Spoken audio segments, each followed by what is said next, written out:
Ce webinaire sera enregistré, donc je vous invite à couper caméra et micro, s'il vous plaît.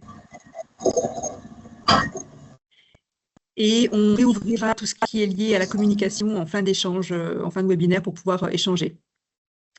Alors, n'hésitez pas à utiliser le chat pour toutes vos questions au fil de l'eau. Notre collègue Elora pourra retransmettre vos questions au fur et à mesure. Un petit point d'attention, le webinaire auquel vous assistez aujourd'hui ne remplace pas les formations à l'hygiène obligatoires, hein. L'objectif, c'est de vous éclairer en tant que porteur de projet sur vos obligations et vos responsabilités, et ou faire des rappels pour ceux qui sont déjà installés. Et puis, on vous proposera notamment le 14 novembre d'autres webinaires sur des thématiques spécifiques. Et puis, voilà, en fonction de vos besoins, on peut réaliser des webinaires. Le 14 novembre, on en parlera à la fin de la présentation. Ce sera un temps d'échange, un webinaire sur l'étiquetage. Voilà. Pas de communication avec mes collègues parce que je partage mon écran, mais je pense que tout va bien pour l'instant. On va débuter si vous voulez bien. Bonjour. Bonjour. Voilà, donc je vous propose un petit tour de table rapide sur qui vous êtes. Alors, le département, si vous êtes installé en cours d'installation, et puis très rapidement, si vous avez déjà un projet qui est lié soit à un atelier de transformation agroalimentaire, soit à une commercialisation de produits agroalimentaires. Voilà, donc je vous laisse éventuellement prendre la main en ouvrant votre micro et en vous présentant, s'il vous plaît. Bon, allez, on est parti. Alors, c'est vrai que c'est un webinaire qui est un peu généraliste, hein. On va voir les grandes bases de l'hygiène alimentaire. Deux personnes spécialisées en Bourgogne-Franche-Comté, Guy Metalut sur la partie transformation laitière, qui ne participe pas aujourd'hui à ce webinaire, mais on pourrait tout à fait envisager une présentation à deux voix l'année prochaine. Et moi, sur la partie plutôt transformation carnée, œufs, et puis transformation végétale. Voilà.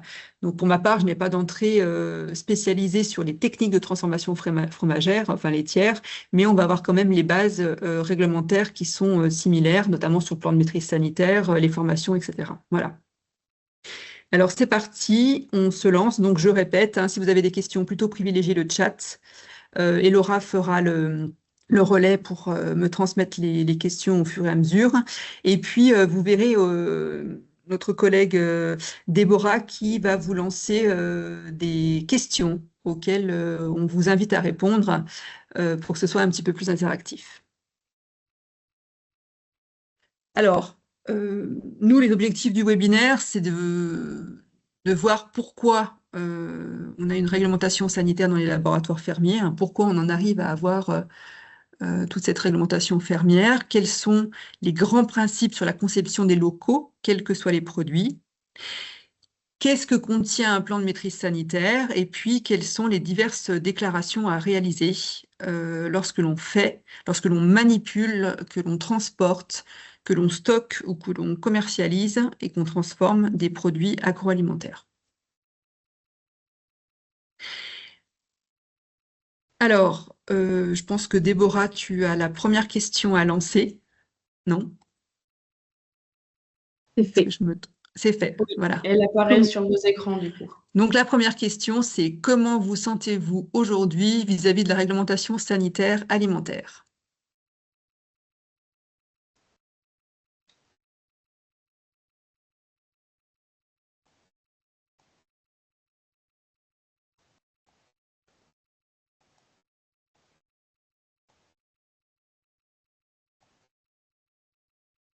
J'ai une question dans le chat. Oui. On me demande si il est préférable, du coup, c'est Fanny Cado qui pose la question. Est-ce qu'on pourra leur envoyer le diapo à la fin du webinaire ou il est mieux de visionner le replay? Ah, je pense qu'il est mieux de visionner le replay.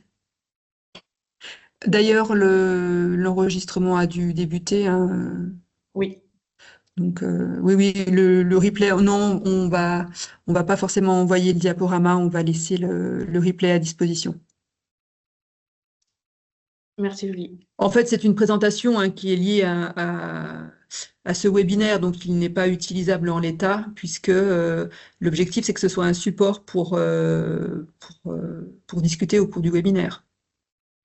Est-ce qu'il y a déjà des réponses Alors, sur le... il y a quelques réponses, mais assez peu. Donc, j'espère que D'accord. vous voyez bien le sondage que je vous envoie. N'hésitez pas à répondre directement sur le sondage et cliquer sur envoyer, parce que j'ai que 4 réponses. Donc, Alors déjà, les gens se sentent comment aujourd'hui vis-à-vis de la réglementation? C'est plutôt positif, éloigné, en PLS? alors, j'ai pas de 100%. On va avoir 20% pour l'instant qui sont plutôt, on va dire, moyens. Moyen? Voilà, plutôt moyen, moins. Voilà. D'accord. Là, c'est principalement ça. Alors, après, est-ce qu'il y a, à mon avis, dans la conversation, quelque chose? Tchouk. Ah oui, donc en fait, vous répondez directement dans la conversation. Ça veut dire que vous ne voyez pas la question en tant que telle. C'est ça qui m'a... Moi, je vois du coup la question et quand je clique afficher le sondage, ça veut rien me mettre en fait. Ça me met que non, je clique et ça clique dans le vide. Ah, D'accord. flûte. Bon. Donc, un petit problème de manipulation. Je suis désolée, excusez-moi. Oui, pas possible de répondre. Donc, Ok. Et donc, entre les gens qui ont répondu qu'ils sont moyens par rapport à la question que tu vois, Déborah, les réponses que tu vois, et puis toi et Laura, qu'est-ce que tu vois dans les réponses du chat? bah, il y Les en a gens sur- sont... Ouais, il y en a plutôt, il y en a, ça peut être flou, et il y en a qui vont être plutôt à l'aise. d'accord, Donc, on a un petit peu de tout. ça marche. On a un petit peu de tout en production et on a un petit peu de tout par rapport à la réglementation Ah, sanitaire. comment on se positionne vis-à-vis de la réglementation? Allez. Bon, eh ben, on va prendre ça comme une réponse suffisante pour pouvoir avancer. Alors, pourquoi est-ce qu'on a une réglementation sanitaire alimentaire? L'objectif, bien entendu, c'est d'éviter de contaminer le consommateur avec des produits qu'il va ingurgiter, consommer, hein, bien entendu. C'est la seule et unique raison de cette réglementation, c'est de maîtriser le risque pour éviter au maximum d'avoir des toxi-infections alimentaires, qu'elles soient individuelles ou collectives. Voilà. Alors, les différents types de contamination. Normalement, Déborah, tu as une deuxième question qui va apparaître. Selon vous, quels sont les différents types de contamination qu'on va retrouver dans nos aliments?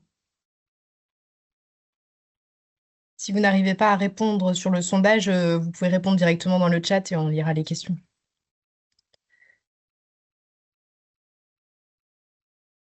D'où vient l'intoxication alimentaire? Qu'est-ce qui la provoque? On a 4 grandes familles de contaminants.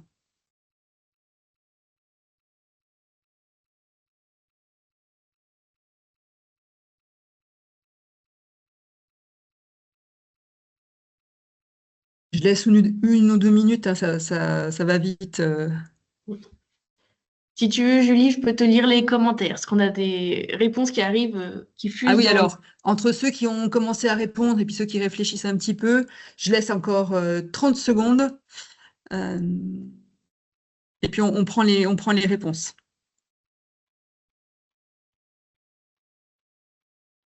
Bon, ceux qui ont déjà un labo de transfo, qui manipulent des denrées, normalement ça doit aller vite.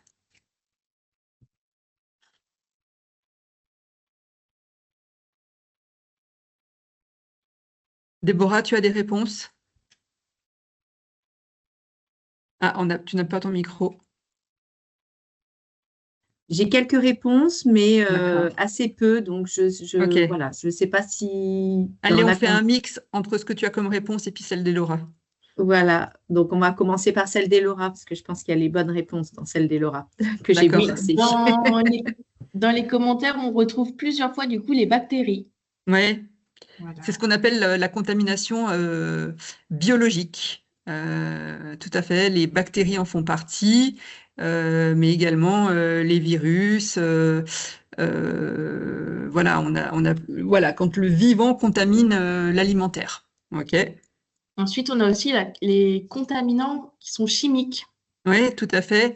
Donc, on va être sur des contaminations chimiques qui sont liées principalement à l'utilisation des produits de nettoyage-désinfection et éventuellement des résidus médicamenteux qu'on va retrouver dans les matières premières animales et puis les résidus de traitement qu'on va retrouver dans toute la transformation végétale. OK?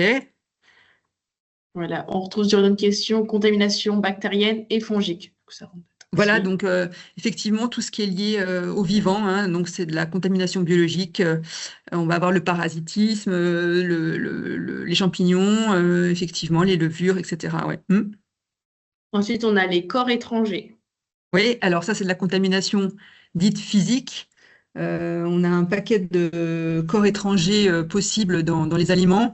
Ça va de la vis en passant par l'ongle, le cheveu, les bris de verre, les copeaux de bois pour ceux qui utilisent des billots au bois, etc. On va avoir énormément de potentiel contamination physique, effectivement. Dans certaines entreprises, à l'entrée, on voit même des panneaux entiers avec tout ce qui a pu être retourné par les clients qui se sont retrouvés dans les aliments. Ouais. OK. Et le quatrième qui est un peu moins évident, est-ce que quelqu'un a trouvé le dernier type de contamination? On n'y pense pas toujours, hein. Je le vois pas encore Ça dans peut les commentaires. être, c'est un contaminant qui est tellement puissant qu'il peut entraîner la mort, hein, pour certaines personnes, malheureusement.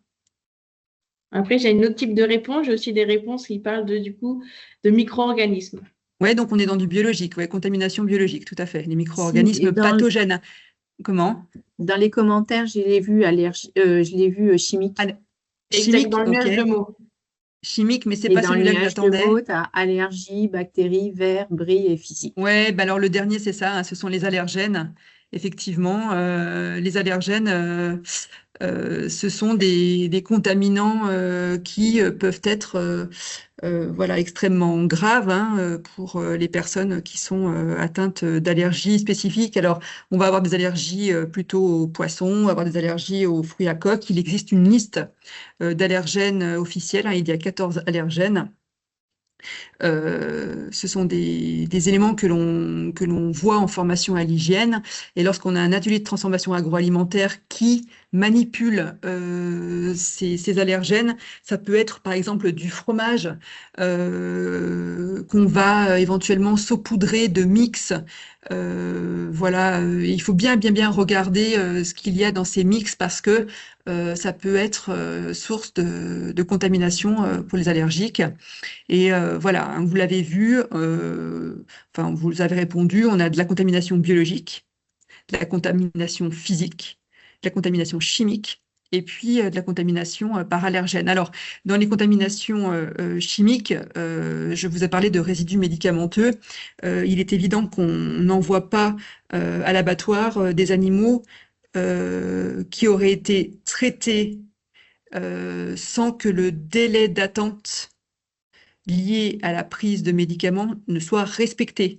On n'a pas envie de manger un filet de poulet contaminé, pardon, enfin pas contaminé, dans lequel il reste encore de l'anticoxidien, par exemple. Hein. Moi, ça me pose pas de souci que les animaux soient traités quand il y en a besoin, mais j'ai pas envie de me retrouver avec un antibiotique. Voilà, donc ça fait partie des règles. Idem dans le végétal, on n'a pas envie de se retrouver avec des résidus de traitement dans les végétaux. Voilà. Donc ça fait partie de vos obligations lorsque vous allez traiter des produits agroalimentaires à destination de la consommation humaine, hein, c'est de faire en sorte qu'il n'y ait pas de contamination biologique, physique, chimique ou d'allergènes. Dans les contaminations biologiques, alors bien entendu, on les connaît un peu, hein, on en entend parler très régulièrement, Listeria, Escherichia coli, Salmonelle, qu'on va retrouver en majorité dans les toxi-infections. Voilà, donc vous avez par une analyse de risque à maîtriser ce type de contamination. Voilà, ce qui m'amène à la question suivante. Alors, ah oui, tiens, pardon, avant de passer à la question suivante. Euh, Lorsqu'il y a plus de 2 personnes, enfin au moins 2 cas de personnes déclarant les mêmes symptômes et ayant consommé le même produit et que c'est déclaré à un médecin, c'est remonté à l'Agence régionale de santé qui va aller inspecter, et notamment avec les services vétérinaires, pour savoir d'où vient la infection alimentaire. Et on a parfois, notamment c'est remonté dans les médias, hein, des cantines scolaires, ça peut être dans un restaurant, ça peut être, voilà, l'objectif c'est de savoir d'où provient l'infection alimentaire. Malheureusement, parfois on va aller sur des décès, hein. On a eu le cas notamment avec des conserves de sardines, si je ne me trompe pas, qui avaient été mal stérilisées et on avait un cas enfin voilà, une personne décédée liée à de la toxine botulique. Et puis là, récemment, dans les actualités, on a eu également 2 personnes qui sont décédées liées à une bactérie qui s'est retrouvée dans l'alimentation. Voilà. Donc, l'objectif de la réglementation, hein, c'est de préserver l'intégrité physique et la santé des consommateurs. On n'a vraiment pas envie de tomber malade ni de décéder suite à la consommation d'un aliment. La réglementation, elle stipule que vous, en tant qu'acteur de l'alimentaire, vous allez choisir les moyens pour produire, pour transformer. Et il y a une obligation de résultat. On vous demande d'atteindre un résultat qui est d'avoir un produit sain en sortie de votre atelier de transfo ou voilà, de votre atelier de stockage, hein. Et on vous demande de faire la preuve de ce qui est mis en œuvre, c'est-à-dire qu'on va vous demander de faire des autocontrôles. Alors, autocontrôle ne veut pas dire que c'est vous-même qui faites le contrôle, ça peut tout à fait être un labo qui vient contrôler 2 choses. Le milieu dans lequel vous travaillez, hein, donc ça va être les locaux de transformation, de stockage, et également vos produits. On va vous demander d'avoir un plan d'autocontrôle défini dans votre plan de maîtrise sanitaire pour savoir si vos produits sont sains et sont sains dans la durée. Voilà. Les produits notamment qui vont être par exemple emballés, hein, conditionnés, sur lesquels des produits périssables, hein, que l'on va conditionner et sur lesquels on va apposer une date limite de consommation. On va vous demander de passer par un laboratoire pour déterminer cette date limite de consommation. Vous êtes responsable de cette date limite de consommation, mais vous devez la faire valider par un laboratoire accrédité avec une norme spécifique pour déterminer les DLC.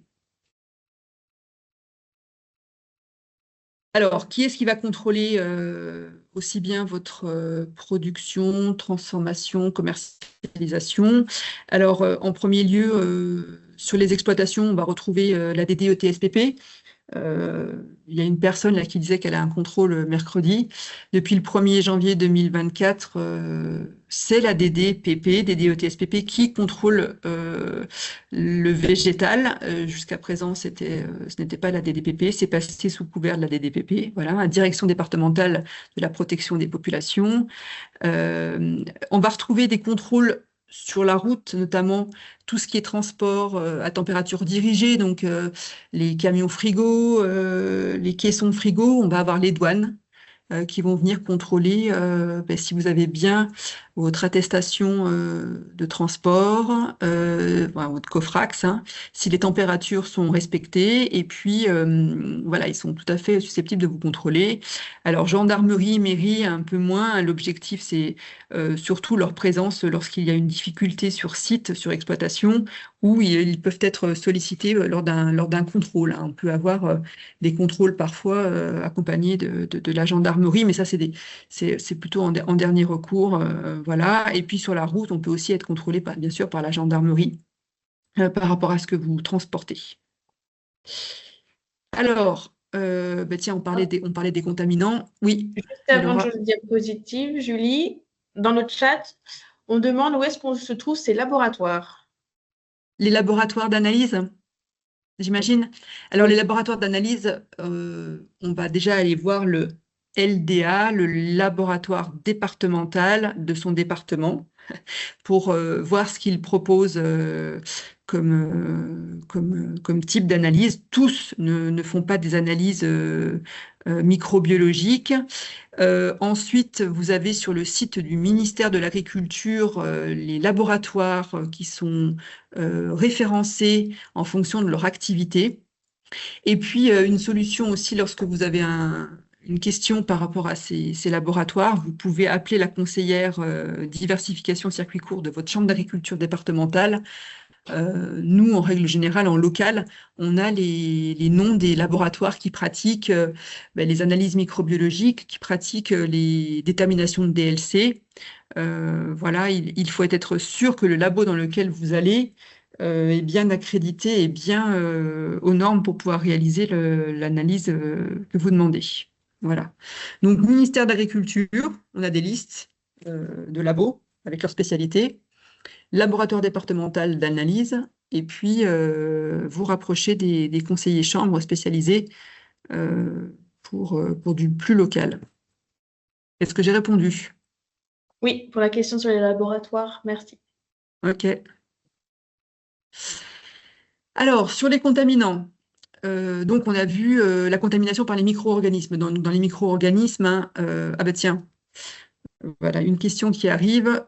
Quelle grande famille de micro-organismes est-ce que vous connaissez?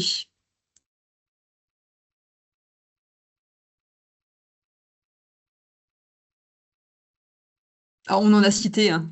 On en a cité, donc je pense qu'on a cité la majorité.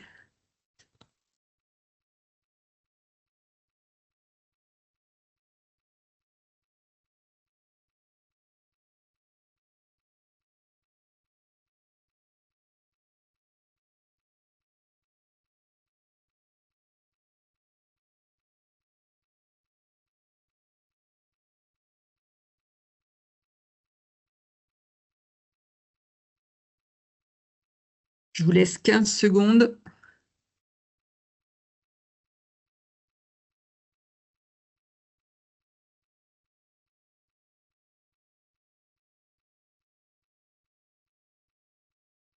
Et Laura, Déborah, vous avez des réponses? Oui. Quand on fait le cumul des deux, il y a l'ensemble des réponses. Tac. C'est bon. Alors, j'imagine qu'il est ressorti les bactéries, les virus, ouais, les champignons, Oui, exact. les levures, moi c'est sûr, c'est bon, on a. Ok, alors un micro-organisme, hein, c'est un organisme vivant qui est invisible à l'œil nu, qui est présent partout. Alors, ce ne sont pas forcément des micro-organismes pathogènes, hein, ils ne sont pas tous dangereux, et heureusement. On en a, la majorité des micro-organismes sont inoffensifs. Ah, Julie, on a un problème Oui. de son. On ne t'entend pas. Ah, je n'ai rien fait. Ah, c'est bon, ça revient. C'est bon, ok, pardon. Oui, je disais que la majorité, la très très grande majorité des micro-organismes sont inoffensifs et au contraire, hein, certains sont très très utiles. Alors, on va en retrouver, bien entendu, dans les transformations spécifiques, les fromages, les saucissons, la bière, voilà. Ils ont une certaine utilité. Ils ont une très très grande utilité. Ils sont même indispensables dans notre système digestif, hein, c'est ce qu'on appelle le microbiote. Et un microbiote voilà, riche, très développé, et la première barrière vis-à-vis des pathogènes. Donc l'objectif, hein, sur des microbiotes, c'est même d'ensemencer le microbiote. Plus il y a de bonnes bactéries, moins il y a de place pour les micro-organismes qui vont entraîner des maladies. Voilà. Malheureusement, il y en a certains qu'on n'aimerait pas rencontrer tous les 4 matins parce qu'ils sont extrêmement dangereux. Alors, ils ne sont pas forcément dangereux pour tout le monde. Ils ne sont pas forcément dangereux lorsqu'ils sont en petite quantité. Voilà, le triangle de la contamination, c'est la dose de micro-organismes pathogènes qu'on va prendre. Donc la dose, le système immunitaire de la personne qui reçoit cette dose de micro-organismes pathogènes, et puis la nature du micro-organisme qui va nous contaminer. Alors, je vous le disais tout à l'heure, on en a quand même quelques-uns qui sont très très connus, ça va être les salmonelles, les listeria, les staphylocoques, les Clostridium botulinum. Sur une personne bien portante, avec un bon système immunitaire, on va avoir des symptômes voilà, qui peuvent être contenus, hein, de la fièvre, des nausées, vomissements, diarrhées. Par contre, sur des personnes qu'on appelle les IOPI, hein, les très jeunes, les personnes âgées, les femmes enceintes et puis les personnes immunodéprimées, à petite dose, ça peut entraîner des complications qui sont parfois létales, hein. On peut aller jusqu'à des personnes qui décèdent suite à la consommation d'un produit agroalimentaire qui est contaminé à l'origine.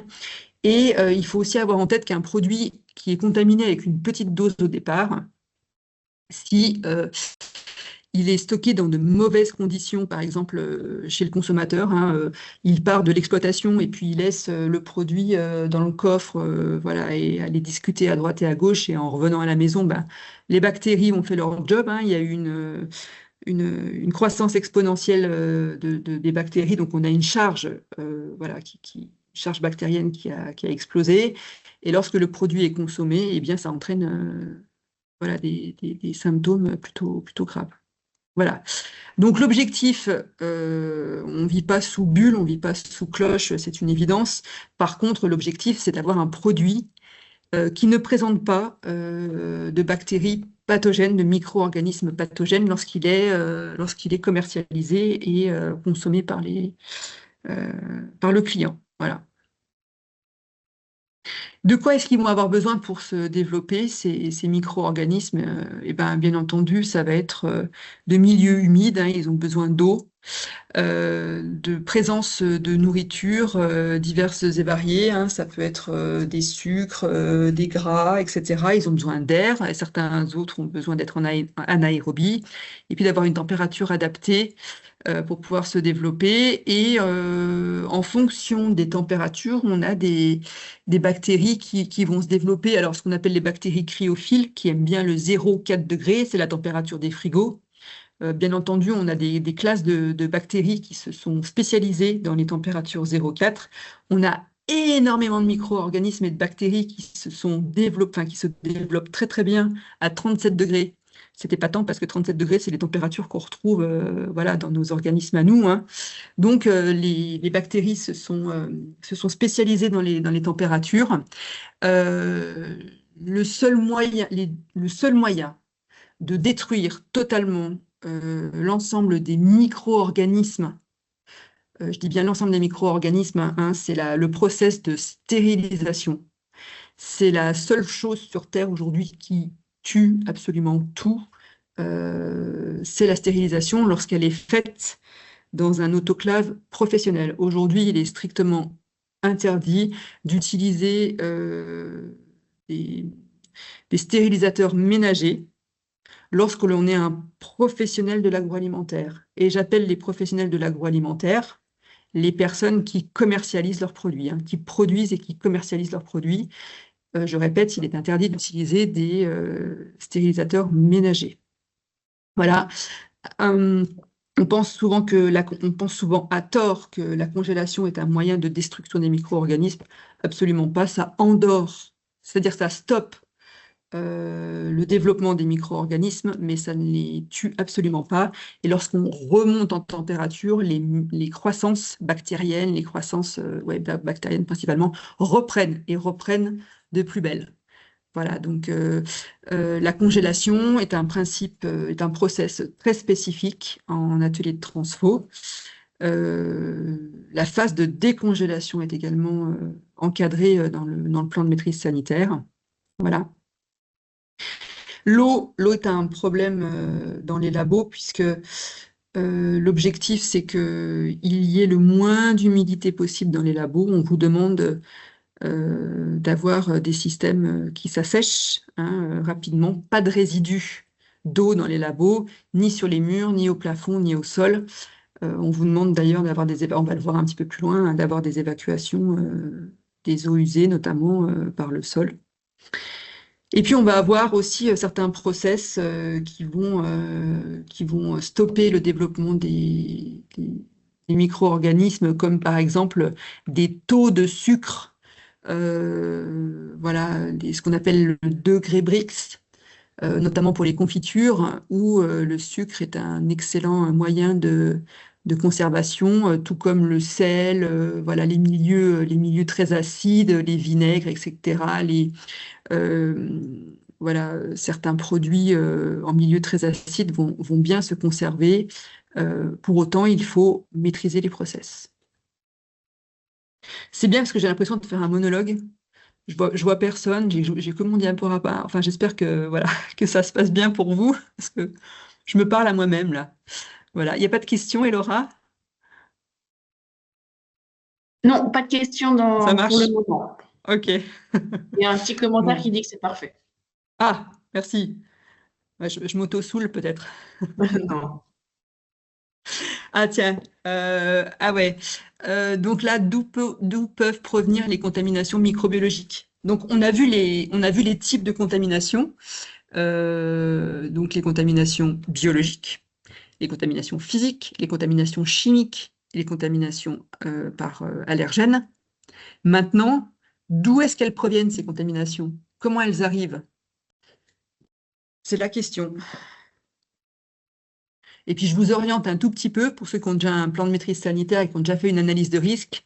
C'est ce qu'on appelle les 5 M. Donc, si vous avez une réponse qui commence par une autre lettre que M, ce n'est pas la bonne réponse.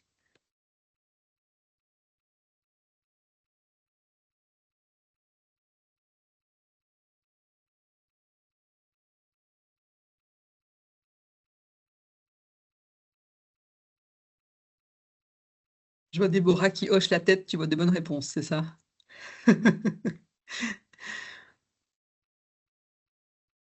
Encore un petit instant pour répondre.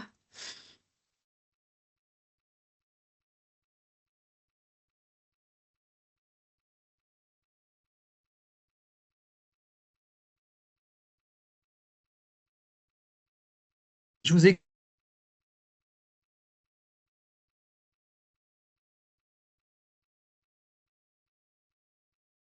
Laura, Déborah.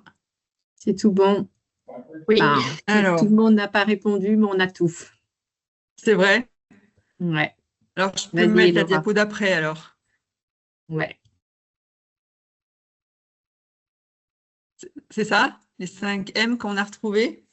Ouais.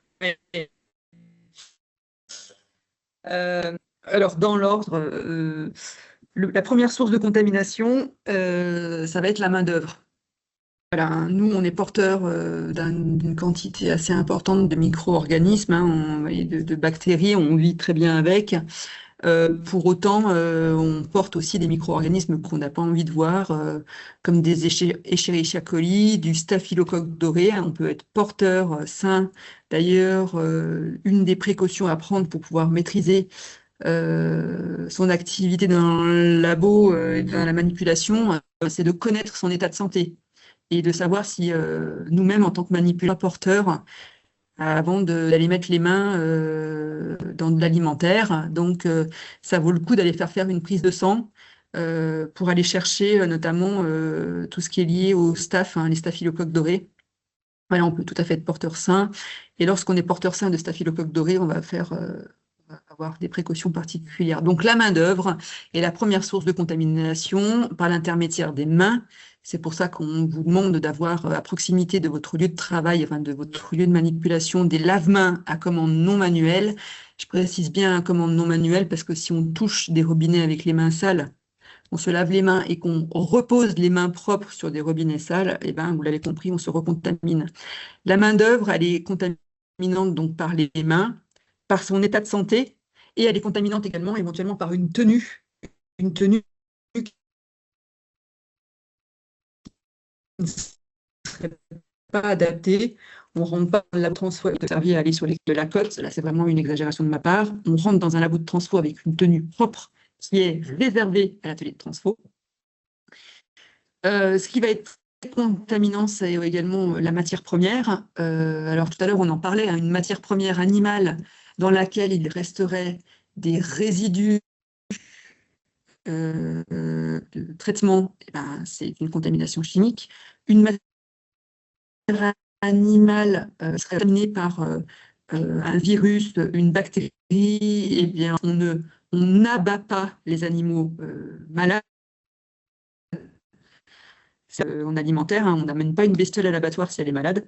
Voilà, l'objectif, c'est de la soigner sur l'exploitation et puis ensuite de pouvoir l'abattre ou de faire en sorte que si elle ne peut pas se rétablir, elle soit euthanasiée sur l'exploitation.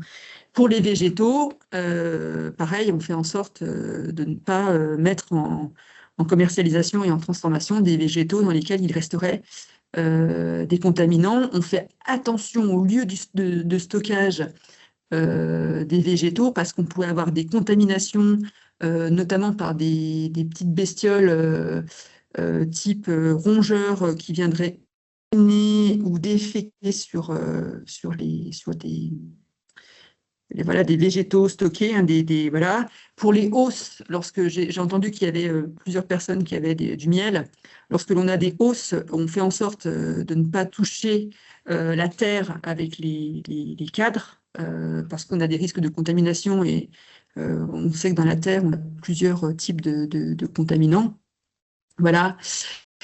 Le milieu dans lequel on va travailler, évidemment, si vos locaux ne sont pas adaptés, si vos locaux, vous n'avez pas de maîtrise du nettoyage et de la désinfection, et que lorsque vous travaillez sur votre table, voilà, lorsque vous avez des frigos, des chambres froides qui sont mal entretenues, eh ben, ça peut être source de contamination.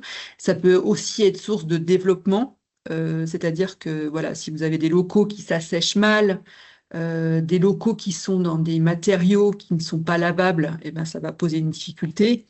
On va le voir juste après dans les caractéristiques des locaux. On ne peut pas transformer dans n'importe quelle condition. Voilà, vous allez être des professionnels de l'alimentaire. On vous demande une base avec des caractéristiques spécifiques. Le matériel peut être source de contamination par sa nature, mais également par le fait qu'il n'est pas forcément nettoyé et désinfecté correctement. Par exemple, si vous faites des transformations végétales et que vous utilisez des bocaux, que vous utilisez des contenants en verre, on en voit beaucoup hein, qui ont été stockés dans des endroits divers et variés, dans des hangars, etc. Vous n'allez pas pouvoir utiliser vos bocaux, vos contenants en verre, sans avoir un temps soit de soufflage ou de nettoyage des contenants. Vous faites du jus de fruits, vous allez utiliser des bouteilles d'1 litre éventuellement, il va falloir prendre un temps de nettoyage des bouteilles parce que dans ces bouteilles, on pourrait avoir des résidus de verre, des résidus pâte de mouche, ailes, etc.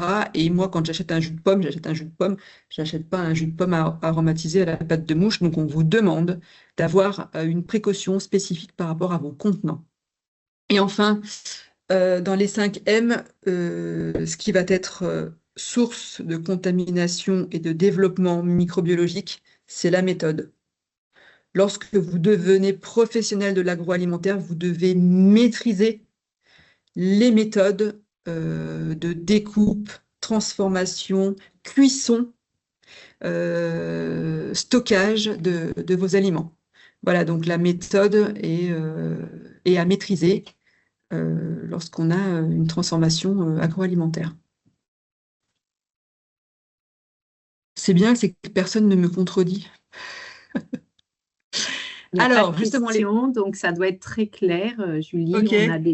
On a déjà passé 1 heure hein, de webinaire. D'accord. Ok.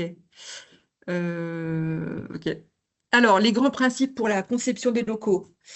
Donc, je vous disais, pas d'obligation de moyens, mais des obligations de résultats. Cependant, il y a quand même des grands concepts à respecter. Oula, je vais un peu vite.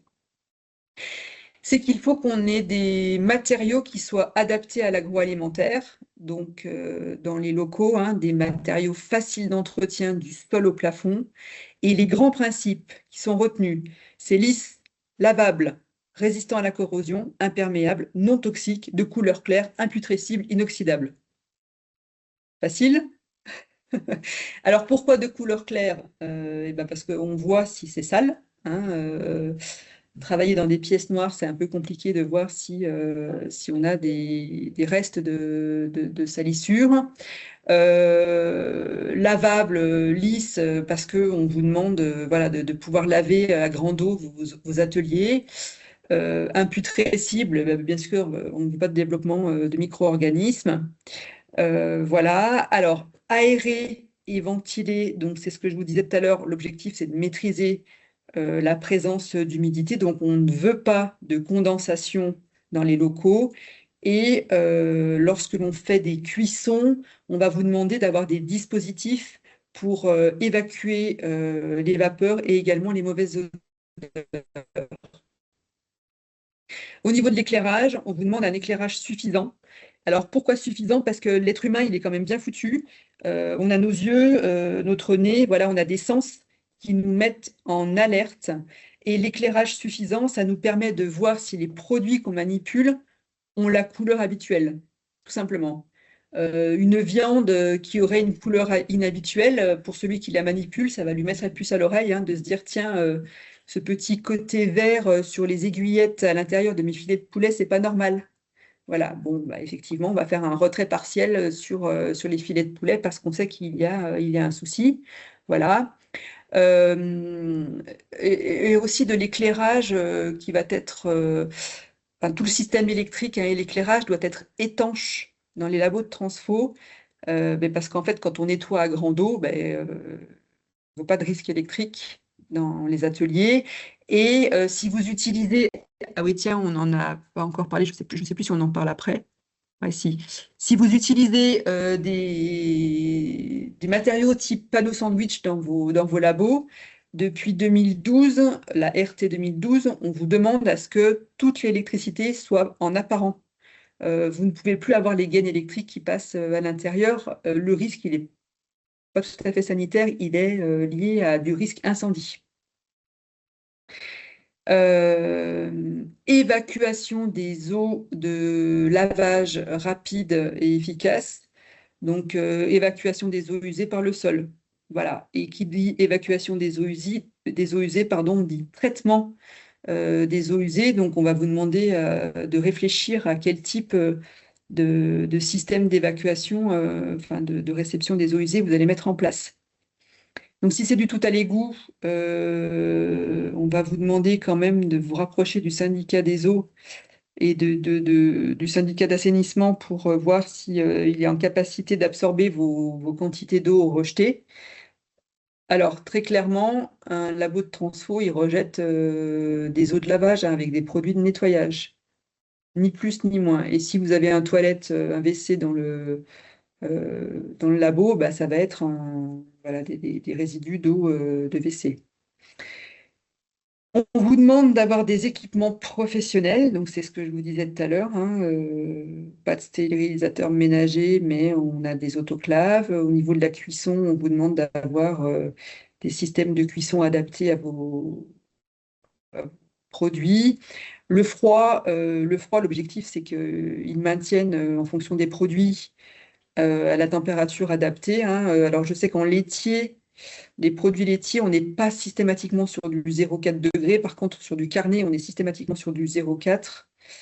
Et les spécialistes là, de la transformation laitière qui sont dans le chat, enfin qui sont dans le webinaire, il me semble qu'on peut aller jusqu'à 6 voire 7. Voilà. La mise sous vide, pareil, la mise sous vide, c'est du matériel professionnel. J'ai vu pas mal de sous-vide réalisés avec les machines qu'on trouve chez Lidl. C'est du vécu. Le problème, c'est que ça fait pas le taf, quoi, hein. On vous demande. Alors, il y a celle de métro aussi que j'ai beaucoup vue. en labo, non, on va aller sur des systèmes de machines sous vide avec cloche, voilà, qui fait un vrai sous vide. Et on va vous demander également, pour la mise sous vide, de savoir mettre sous vide et contrôler votre sous vide. L'avantage du sous vide, c'est d'avoir des DLC beaucoup plus longues. D'ailleurs, des DLC qui seront validés en labo, hein, dès qu'on conditionne. Le sous vide est un conditionnement, il faudra faire valider vos sous vides par un labo. Et puis la stérilité, donc il faut savoir faire, si en cas de contrôle, si le contrôleur voit que vous ne maîtrisez pas votre sous vide, on va vous demander de vous former. Donc à l'origine, la mise sous vide n'est pas une formation obligatoire. Par contre, si on constate que vous ne maîtrisez pas le process, il faudra vous former. La stérilisation, l'utilisation d'un autoclave, de facto, vous devez avoir une formation à l'utilisation de votre autoclave, aussi bien sur le plan sanitaire que sur le plan de la sécurité. L'autoclave est une énorme cocotte minute sous pression qui peut représenter un danger majeur pour l'utilisateur. Voilà. Et lors de cette formation sur la stérilisation, vous allez pouvoir avoir vos barèmes de stérilisation validés. On va vous apprendre à utiliser les thermoboutons. On va vous apprendre à programmer votre stérilisateur, hein, pour ceux qui sont programmables. Et puis, la personne qui va vous former enregistrera votre stérilisateur dans une banque de données nationale. Voilà. Je continue, hein. Je suis toujours toute seule. J'ai une petite question qui est arrivée Ouais. dans le chat par rapport à la mise sous vide. Est-ce Ouais. que tu as en tête des formations qu'ils pourraient suivre? Alors, je sais que certains CFPPA, notamment Florac et Aurillac, font des sessions de formation courtes sur une journée pour pouvoir maîtriser, à aller voir dans leur planning. Certains labos collectifs type CFPPA des Sardières peuvent proposer des temps de formation en sous-vide. C'est pas la formation la plus répandue qui soit quand même, hein. J'en conviens. Merci Julie. Mais l'objectif, voilà, c'est de maîtriser le sous-vide et de savoir contrôler un sous-vide, de savoir utiliser les bons sacs, voilà, en fonction des produits qu'on met, hein. Des produits avec os ont besoin de renforts, par exemple, pour protéger les esquilles d'os qui pourraient percer le sous-vide. Il faut savoir reconnaître les cheminées sur le sous-vide. Voilà. Et dans le plan de maîtrise sanitaire, on va avoir des contrôles. Par exemple, je dis n'importe quoi, vous faites 100 poches de sous-vide. Et ben, dans votre PMS, vous allez indiquer que systématiquement, alors déjà, vous contrôlez pièce par pièce, et puis lorsque vous préparez vos colis, ben, vous allez en tester, par exemple, 10% des sous-vides, des poches sous-vides vont être testées et contrôlées. Alors, des exemples de sols qu'on va rencontrer dans les labos, ben, on va rencontrer principalement du carrelage, de la résine. Dans certains labos, on va même avoir des chapes autolissantes. Je pense notamment aux abattoirs, à certains labos en transformation végétale où on va avoir des sols lisses, mais pas forcément avec résine ou carrelage. Ça peut être des chapes autolissantes. L'objectif, c'est quand même qu'ils soient antidérapants. Donc là, on est sur la sécurité de ceux qui travaillent dans le labo, hein, bien entendu. Il faut que ce soit bien entretenu et voilà, bien entendu, nettoyé, hein, ça fait partie du plan de nettoyage désinfection. Toutes les peintures alimentaires au sol, si c'est beaucoup nettoyé, désinfecté, ça va très très vite s'abîmer. En cas de contrôle, tout ce qui est sol abîmé, de toute façon, font partie des non-conformités. Et entretenir vos sols, vos plafonds, vos murs. Voilà, les locaux doivent être bien entretenus. Voilà, ça fait partie de vos responsabilités. Évacuation des eaux usées par le sol. Les siphons de sol doivent être démontables parce que dans les siphons de sol, il peut venir s'accumuler de nombreux déchets. Donc l'objectif, c'est que vos siphons de sol soient démontables. Voilà, et en carnet, en transfo-carnet, les résidus qu'on retrouve dans les siphons partent à l'équarrissage au même titre que les eaux, les morceaux de parage, etc. Au niveau des murs, des plafonds, on va retrouver tout ce qui est faïence, lame PVC, panneaux sandwich. Il existe des panneaux différents pour tout ce qui est température dirige, je pense au froid et au négatif. Quand vous construisez des chambres froides ou vous faites construire, on est sur du 100-120 au niveau des panneaux sandwich. En cloison intérieure, on va être sur du 60. En cloison extérieure, sur du 80, du 100, avec des panneaux sandwich de petite épaisseur. Mais c'est comme quand on construit une maison, en fait. Plus on isole, moins on va avoir à financer des charges de fonctionnement, hein, notamment sur des structures où on doit maîtriser la température. Et je pense à ceux qui font des produits périssables, notamment de la découpe, etc., où on doit avoir d'isolation. Voilà. Je vois une magnifique plinthe noire. Non. Les plinthes doivent être de couleur claire, donc blanche, et puis en gorge arrondie, tout comme au niveau des murs, entre eux, un gorge arrondi, plinthe en gorge arrondie, enfin un gorge arrondi, et puis au niveau de la jonction entre les murs et le plafond aussi, on est en gorge arrondie pour la simple et bonne raison que sur du panneau, si de l'eau s'infiltre dans les panneaux, on va très vite avoir de la moisissure et un labo qui va très mal se tenir. Voilà. Vous pouvez auto-construire vos labos, hein, rien ne vous en empêche, loin de là. Par contre, il faut maîtriser les ponts thermiques, il faut faire en sorte d'avoir des super joints, et notamment tout ce qui est joints de carrelage, joints de faïence, joints de sol, ouais, carrelage, et joints pour jointer les panneaux sandwich, c'est des joints époxy, très très durables dans le temps, très très pénibles à mettre en œuvre. C'est de l'huile de coude, mais le résultat est très bon parce que ça fait très très bien son effet.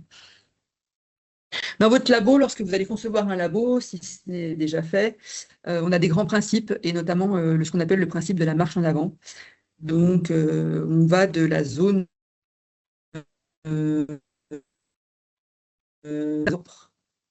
bien entendu, l'objectif, c'est de ne pas recontaminer au fur et à mesure de la transformation les produits qui rentrent dans. Julie, on t'entend en mode saccadé. Je ne sais pas si c'est que chez moi, mais Non, donc, d'accord. Donc je pense, ouais, on a un souci de son avec toi, Julie. Ça devient saccadé. Je peux rien faire. Ouais, ça revient de temps en temps Ok. correctement, mais donc on vous prie de nous excuser pour la désolée. partie technologique que l'on ne maîtrise pas. Ouais. Vas-y, tu peux reprendre. Excuse-moi de t'avoir coupé, mais c'est vrai que Est-ce que vous m'entendez? Sinon, je me déplace, hein. là on hache t'entend. encore? Ouais, là ça va encore. Là, vous m'entendez? Si ça hache, je me déplace. Ça marche. OK? Vous me dites. Donc tu peux reprendre Donc, le sens de marche en avant en fait, oui, s'il te plaît. que la marche en avant, on va vers les propres. L'objectif, c'est de ne pas recontaminer un produit ou de contaminer un produit par le cheminement qu'il va avoir dans le labo. Donc, l'idéal, c'est de séparer dans l'espace, mais pour les petits laboratoires, on peut avoir également une séparation dans le temps. C'est-à-dire que le matin, je rentre mes légumes avec de la terre, je fais mon nettoyage, parage de mes légumes. Ensuite, je fais un nettoyage, désinfection, et l'après-midi, je les reprends pour pouvoir faire une transformation chaude dans la même pièce. C'est OK. voilà, certains produits, on perd le matin l'extraction du miel dans une pièce et ensuite on va faire dans cette même pièce l'après-midi, voilà, en récupérant des produits, enfin, du miel qui a décanté, on va faire de la mise en pot au même endroit. Voilà, ça c'est des choses qu'on peut tout à fait autoriser en labo, il n'y a pas de souci. Et puis, on va vous demander également dans les labos de sectoriser selon l'activité. On va privilégier, bien entendu, les pièces froides, les pièces à température dirigée quand on va avoir des produits périssables. Donc, on va vous demander d'avoir une maîtrise de la température ou de travailler en petite quantité pour maîtriser vos températures. Voilà, à partir du moment où vous avez du produit périssable dans un labo, de toute façon, vous devez maîtriser tout le temps, hein, ça fait partie des piliers de la maîtrise sanitaire. Vous devez maîtriser la température et la contrôler. Ça ne hache plus? C'est bon? Ouais, ok. Au niveau des matériaux dans un labo de transfo et même dans tout ce qui est lié au stockage, au transport, etc. Donc les matériaux doivent être faciles à nettoyer, non poreux, non toxiques, non absorbants et résistants à la corrosion. Voilà. Donc dans les labos, on va retrouver du plastique dur, de l'inox, voilà, des surfaces faciles à entretenir, faciles à nettoyer. Vous avez une photo d'une superbe table à découper, hein, c'est du polypropylène. Alors ça va très très bien pour la découpe. Par contre, c'est du matériau qui s'use. On a beaucoup de rainures qui vont se faire, et donc dans les rainures très difficiles de nettoyer, au bout d'un moment, il va falloir resurfacer les tables de découpe notamment. Et puis lorsque vous avez des petits labos ou des labos type transfo végétal, on a tendance à faire avec parfois des matières type bois, etc. Faut oublier, hein. De la transformation avec du bois, voilà, des locaux de stockage où il y aurait du bois, etc., voilà, qui ne sont pas nettoyables. Demain, en contrôle, ça peut vous être demandé voilà, de mettre un parement, voilà, d'avoir des surfaces lisses nettoyables. Le bois n'est pas nettoyable. Julie, j'ai une question dans la conversation. Oui. Alors, je te la lis. La pièce que l'on souhaite, du coup, c'est Madame Poulain qui pose la question. La pièce que l'on souhaite transformer en labo pour nos vinaigres je t'écoute. médicinaux a actuellement un sol en terre battue avec des cailloux de type dragé, sachant que les macérations dans le vinaigre présentent des risques de contamination sanitaire extrêmement faibles, parce qu'il y a un pH acide. Est-ce envisageable de conserver ce sol en terre battue et cailloux? Non, non, pas du tout. Non. Je suis claire, un atelier de transfo dans lequel il y a de la terre battue, donc la terre est contaminante, donc à un moment donné, il n'y a pas que la matière dans le contenant, hein, il y a également la manipulation, le contenant, l'ambiance. Donc un labo ne s'entend pas avec de la terre battue. Non, pas. Merci. On n'est pas sur des méthodes traditionnelles non plus. On va avoir éventuellement certaines filières qui vont avoir des méthodes traditionnelles qui ont été validées par les services vétérinaires et par la DGAL, mais transformées dans des locaux où il y a de la terre battue, ça ne sera jamais accepté. Et puis on maîtrise pas. On maîtrise pas le. Voilà, c'est pas le vinaigre en lui-même, hein, qui est vendu, l'ambiance, voilà, le sol, non. Alors, donc on a vu les contaminants, les sources de contamination, les locaux. Et bien là, on va passer à toutes vos obligations. Ça saccade énormément. Maîtrise sanitaire, donc. Julie. Ok, je bouge. Ouais. Je me déplace. Je n'ai pas pour longtemps. Pour ceux qui avaient Est-ce mis que vous des m'entendez? questions là sur les DDM, on y reviendra par la suite. Voilà. Donc c'est prévu ensuite sur DDM, DLC, on va y revenir.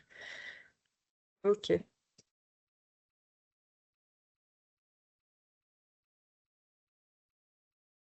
Alors, une nouvelle question. Quels éléments constituent votre plan de maîtrise sanitaire? Ceux qui font de la transfo ont forcément la réponse, hein, de ce qu'on va retrouver dans un plan de maîtrise sanitaire. Et pour les autres, eh ben, je vous laisse apporter quelques réponses sur le plan de maîtrise sanitaire, son contenu en tout cas. Et notamment pour la personne qui va avoir un contrôle mercredi, parce que voilà, c'est assez conséquent un plan de maîtrise sanitaire. Et un plan de maîtrise sanitaire, c'est alors les formations à l'hygiène sont obligatoires pour tout professionnel de l'agroalimentaire. Donc à partir du moment où je répète, à partir du moment où vous commercialisez un produit agroalimentaire, vous êtes professionnel de l'agroalimentaire, donc vous devez être formé. Et vous devez avoir un plan de maîtrise sanitaire.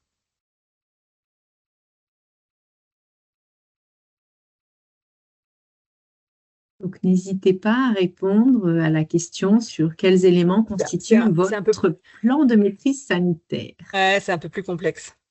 Je vois que ça réfléchit.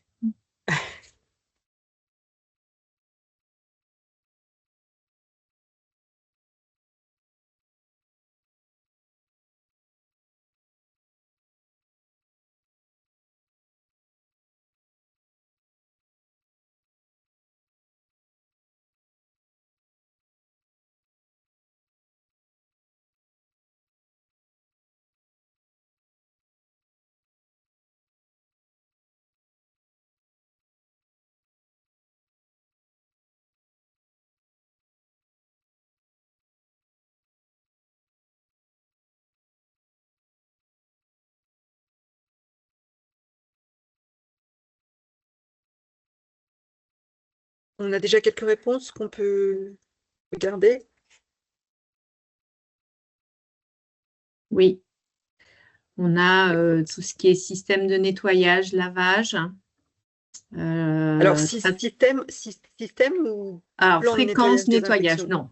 non. Je voulais généraliser. Donc, fréquence de nettoyage, lavage, la Ouais. traçabilité, on va Oui. retrouver dans le PMS, Ouais. les risques sanitaires. C'est-à-dire les risques sanitaires. Là, c'est voilà, je reprends. L'analyse des risques sanitaires, ouais. Voilà, donc ce qui est écrit, le process, Oui. Tout à fait. les moyens mis en œuvre. Et puis, je vais laisser Oui. Laura pour le chat. Ok, Ah, où merci. ça y est, j'ai d'autres réponses qui arrivent. Les certificats médicaux, les températures, les fiches produits, les risques, Ouais. voilà, les formations. Oui, Dans le chat, j'ai la lutte contre les nuisibles, exact. la gestion des déchets et la gestion du personnel. Ouais. Ouais. La maîtrise des températures, vous l'avez pas? Et moi, la température. Ouais, température. Ok. Température, Bon, on a voilà. déjà pas mal de choses. Hein. pas mal de choses là, effectivement. Donc un plan de maîtrise sanitaire, voilà, il y a une base réglementaire avec des éléments qui doivent s'y retrouver. Juste avant, il y a 3 éléments à maîtriser en priorité, c'est la qualité des matières premières. Tout ce que vous devez faire rentrer dans votre labo doit être sain. Ça paraît du b à bas, mais il va falloir vérifier ce que vous faites rentrer dans votre atelier de transfo, hein, que ce soit vos matières premières à vous ou toutes celles qui vont intervenir dans vos préparations. Vous devez en connaître l'origine, pouvoir tracer les produits, être sûr de ce que vous faites rentrer dans votre labo. Effectivement, la maîtrise des températures est un deuxième pilier, hein, que ce soit des températures négatives du 0,4 degrés ou des températures supérieures à 100 degrés lorsque l'on est en stérilisation. Vous devez également maîtriser, c'est ce que je vous disais, la base, hein. On doit maîtriser les process de fabrication. En cas de contrôle, vous ne pouvez pas dire ah bah, de toute façon, moi, j'ai toujours pratiqué comme ça chez moi, donc je continue ce process. Oui, alors en fait, il faut le maîtriser surtout, hein, le process. Et puis, la maîtrise du plan de nettoyage désinfection, puisque on l'a vu, hein, lorsque les locaux du matériel n'est pas nettoyé, désinfecté correctement, on peut avoir des sources de contamination. Donc, la gestion du personnel est un des éléments du plan de maîtrise sanitaire. Donc, il va être nécessaire d'avoir des consignes d'hygiène pour toutes les personnes qui travaillent dans le labo et vous-même, bien entendu. C'est-à-dire le lavage des mains, le nettoyage, désinfection des mains avec des lave-mains à commande non manuelle et puis un savon à proximité. Pas de torchon, des essuie-tout, alors des essuie-tout soit jetables, soit des essuie-tout que voilà, lavez, vous séchez les mains, vous déposez l'essuie-tout dans une bassine et puis vous les nettoyez, désinfectez le soir en rentrant à la machine à laver. Une tenue propre et adaptée, on en a déjà parlé. La gestion des plaies, lorsque l'on a une personne qui présente des plaies au niveau des mains, il est absolument nécessaire de protéger les plaies parce que c'est par ces plaies, notamment, qu'on a une contamination par le staphylocoque doré. Pas de bijoux, alors on n'est pas dans le milieu médical, mais sous les bagues, il y a toujours des risques d'avoir de la matière. Donc pas de bijoux au moment de la transfo. Et puis on fait attention aux petites boucles d'oreilles parce que là, on a des risques de contamination physique. Et effectivement, le personnel doit avoir un état de santé adapté, on en a déjà parlé. Une personne qui présente le matin avant d'aller travailler des symptômes d'intoxication, diarrhée, vomissement, grosse grippe, etc., c'est contagieux. Donc, on limite, voire on ne vient pas faire de la transfo ce jour-là. Donc, pas de manipulation des denrées alimentaires, dans tous les cas. Le nettoyage des infections. Ouais. Avant de passer à la suite, il y a des questions dans le chat qui pourraient être intéressantes. Okay. Voilà. On pose la question, est-ce qu'il faut un plan de maîtrise sanitaire quand on met en sachet des lentilles? Alors, c'est un produit qui va être consommé par un consommateur et la personne qui vend, qui fait son ensachage est un professionnel de l'agroalimentaire. Donc, il doit avoir un plan de maîtrise sanitaire. Ne serait-ce que dans quelles conditions sont stockées les lentilles? Est-ce que les contenants des lentilles sont nettoyés, désinfectés, propres et qu'il n'y ait pas de contamination? Est-ce que les lentilles n'ont pas de souci de bruges? Voilà, comment on vérifie que les lentilles n'ont pas de problème de bruges, par exemple? Les sachets qui sont utilisés, est-ce qu'on a bien tracé les sachets qu'on a utilisés, est-ce qu'ils sont à contact alimentaire? Comment on va fermer les sachets? Voilà, l'étiquette qui va être utilisée, la manière dont on va peser les lentilles, etc. Tout ça fait partie du plan de maîtrise sanitaire. Et les locaux qui servent à faire l'ensachage doivent être des locaux qui ne sont pas source de contamination. Ok. Donc oui, Du coup, PMS pour pouvoir vendre ensacher des lentilles. Ouais. Ok. Du coup, il faut un plan de maîtrise sanitaire pour chaque laboratoire de transfo.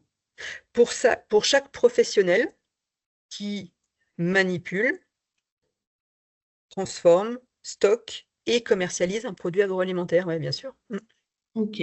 Une seconde question, c'est qui est-ce qui doit se former à l'hygiène? C'est l'exploitant? C'est le salarié en charge de la fabrication? C'est au choix. C'est au choix. C'est-à-dire que c'est la personne qui est la plus en contact avec les produits et qui sera le plus souvent amenée à travailler le produit. Une personne peut être suffisante dans une exploitation agricole et ensuite, dans le plan de formation, on va appeler ça de la formation interne, cette personne qui se sera formée à l'extérieur devra expliquer les consignes pour pouvoir manipuler les denrées à toutes les personnes qui viendront travailler avec elle. Une seule personne est suffisante, c'est la personne qui va être la responsable sanitaire. Hein, on parle bien de responsabilité sanitaire, c'est-à-dire que s'il y a un problème sanitaire lié au produit, on aura un responsable. Voilà. Et ensuite, cette personne... Alors, je parle de responsabilité, parce qu'on est bien d'accord que quand il y a une infection, une toxi-infection majeure avec des difficultés derrière, de graves difficultés, il y a enquête. Hein. Donc, on va remonter au responsable sanitaire et on va remonter à ce qui s'est passé sur l'exploitation. Il n'y a pas que chez les gros industriels ou les grosses structures ou les gros labos où il y a des problèmes sanitaires. Potentiellement, il peut y en avoir beaucoup, partout. Du coup, ça sollicite une autre question. Du coup, et quelle est la fréquence des formations à l'hygiène? Est-ce que On Une l'a fois. fait. On l'a fait une fois. Par contre, on se remet en question. C'est-à-dire que si au bout de 10 ans, il y a eu une grosse dérive dans le labo et qu'on sent qu'on est en perte de maîtrise, ce qui peut être traduit également dans les rapports d'inspection. C'est-à-dire que vous allez commencer à avoir des rapports d'inspection où on va avoir de plus en plus de non-conformité moyenne. Vous allez avoir des analyses de surface qui se dégradent. Ça va être des signes que la maîtrise du risque, la maîtrise du sanitaire est en train de faiblir, est en train de diminuer. Et là, c'est pas mal de se remettre en question et de se dire, tiens, ça fait 5 ans, 10 ans que j'ai pas fait de mise à jour. Je vais aller faire un tour en formation, ça prend 2 jours, et voir où j'en suis et si c'est toujours OK, quoi. Voilà. Si on n'a pas envie d'aller retourner en formation, on peut se faire auditer aussi. Voilà, pour voir si tout est OK. Mais la formation à l'hygiène, elle n'a pas de renouvellement obligatoire, contrairement à certaines formations. Je pense à des formations comme opérateur de protection animale, habilitation à l'inspection anté et post-mortem. Voilà, ça c'est des choses où on va vous demander tous les 5 ans de vous recycler. Là, en hygiène, on ne vous demande pas de vous recycler. Normalement, quand vous avez fait une formation à l'hygiène, vous avez les bases du PMS, du plan de maîtrise sanitaire. Et je pense que les laitiers, là, qui sont, s'il y en a encore autour du webinaire, ils ont eu une formation à l'hygiène et tout ce que je raconte, là, ils l'ont vu à un moment ou à un autre. Une dernière question, c'est Ouais. pour les torchons. Est-ce qu'il est Oui. possible ils se lavent chaque jour et est-ce que c'est possible de les laver à la machine à laver et au sèche-linge qui se trouve si on en a dans les vestiaires? Est-ce que c'est Alors, je autorisé? répète, les torchons, de manière générale, sont interdits. Par contre, les lavettes pour s'essuyer les mains à usage unique, mais que l'on garde dans une bassine et que le soir, on vient nettoyer dans une machine à laver et qu'on passe au sèche-linge, pas de souci. Par contre, le torchon qu'on utilise de 8 h du matin à 18 h dans le labo, c'est non. En fait, il ne doit pas servir toute la journée, en fait, parce qu'il se contamine et qu'au bout d'un moment, en fait, il devient contaminant. Torchon, serpillière, éponge, en transfo alimentaire, c'est niet.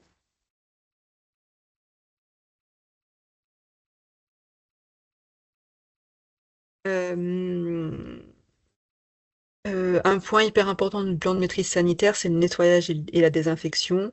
Ce sont 2 étapes extrêmement différentes que l'on travaille en formation à l'hygiène et que l'on doit écrire. Le nettoyage, c'est le fait d'éliminer les saletés visibles à l'œil nu. Le nettoyage, ça se fait avec un détergent, voilà, un produit ce qu'on appelle un détergent, c'est ni plus ni moins qu'un savon, hein. Et une fois qu'on a fait cette étape de nettoyage, on va rincer le produit et on va avoir une deuxième étape qui est la désinfection. Et là, on va venir on cherche une propreté microbiologique, hein. L'objectif, c'est d'éliminer les micro-organismes. Donc, on a une étape de nettoyage et puis une étape de désinfection avec un désinfectant qui est homologué, hein, homologué par le ministère. Il doit être à contact alimentaire. Le vinaigre n'est pas un désinfectant, je le précise parce que j'ai tout le temps la question. Le vinaigre n'est absolument pas un désinfectant. C'est un très bon anti-calcaire, mais ce n'est pas un désinfectant homologué. Voilà. Et une fois qu'on a passé son désinfectant, on rince parce qu'on ne veut pas de traces de produits chimiques. Attention à tous ces produits où il est indiqué sans rinçage parce qu'on a une dose d'alcool très élevée et qu'on estime que ça va s'évaporer. Il faut du temps pour que ça s'évapore, hein. Si vous faites de la désinfection et puis que vous roulez derrière, vous allez contaminer vos produits. Donc, nettoyage avec un détergent, désinfection avec un désinfectant, rinçage et assèchement des locaux. Et une fois qu'on a fait tout ça, qu'on a décrit les process avec des concentrations et des temps de pause, on va vérifier que ce nettoyage désinfection est bien fait par ce qu'on appelle des lames de contact. Donc, on va aller vérifier que il ne reste pas de micro-organismes, au moins dans un premier temps, hein, puisque ensuite, bien entendu, les milieux vont relativement se réensemencer, hein. Le milieu n'est pas stérile, bien entendu.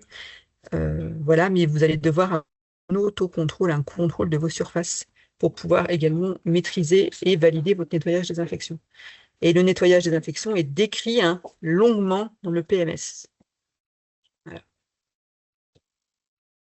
Donc, c'est ça qu'on va décrire dans un plan de nettoyage-désinfection, c'est quel type d'action a mon produit, la manière dont je vais procéder pour nettoyer et désinfecter, le temps de contact, la température, etc. Ça va être dans la description du plan de nettoyage-désinfection. Quelqu'un a dit tout à l'heure que dans le PMS, il y avait le plan de lutte contre les nuisibles. Oui, vous devez décrire quels sont les moyens que vous utilisez pour ne pas avoir de présence de nuisibles dans les locaux. Donc, c'est tout ce qui est insectes volants, rampants et les rongeurs. Voilà. Donc, on va avoir de la désinsectisation électrique en intérieur, pas de désinsectisation chimique dans les locaux de travail. La désinsectisation chimique est strictement interdite, il y a un risque sanitaire majeur. Le plan de dératisation sur les exploitations agricoles est obligatoire, donc vous allez inclure votre labo de transfo à l'extérieur ou votre point de vente à l'extérieur en utilisant éventuellement, si c'est ça que vous avez déterminé, des appâts. On n'a pas d'obligation d'utiliser des appâts chimiques pour lutter contre les nuisibles, hein. L'objectif, c'est que ce soit efficace. Hein, l'objectif, c'est qu'on ne retrouve plus on ne retrouve pas plus, mais on maîtrise la présence des rongeurs. On ne doit pas avoir de rongeurs qui pullulent sur une exploitation. Voilà. Et il est décrit, ce plan de lutte contre les nuisibles est décrit dans le PMS. Alors, les déchets sont à retirer le plus vite possible des locaux. Si ce sont des déchets d'origine animale, ça va être destiné à de l'équarrissage, hein, si ce sont des viandes.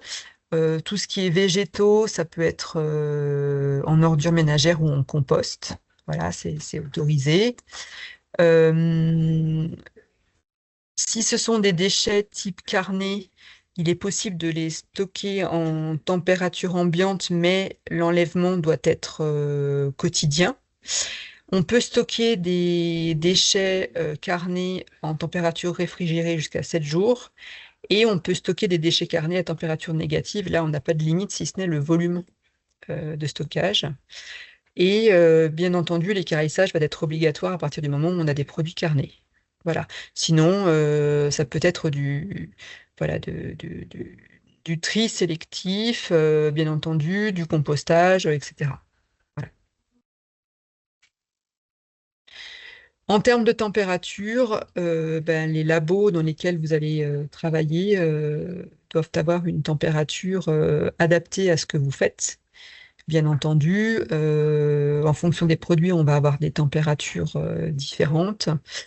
À partir du moment où vous avez du périssable, un produit périssable, sa température va être contrôlée à l'arrivée dans le labo, pendant le process d'utilisation, voilà, que ce soit du froid ou du chaud. Donc, vous allez devoir avoir des outils de vérification de vos températures. Donc, ça peut être des thermomètres sondes, thermomètres laser, petit thermomètre mini-maxi dans les chambres froides aussi, hein. Voilà, on va voir à un moment donné comment fonctionnent les chambres froides.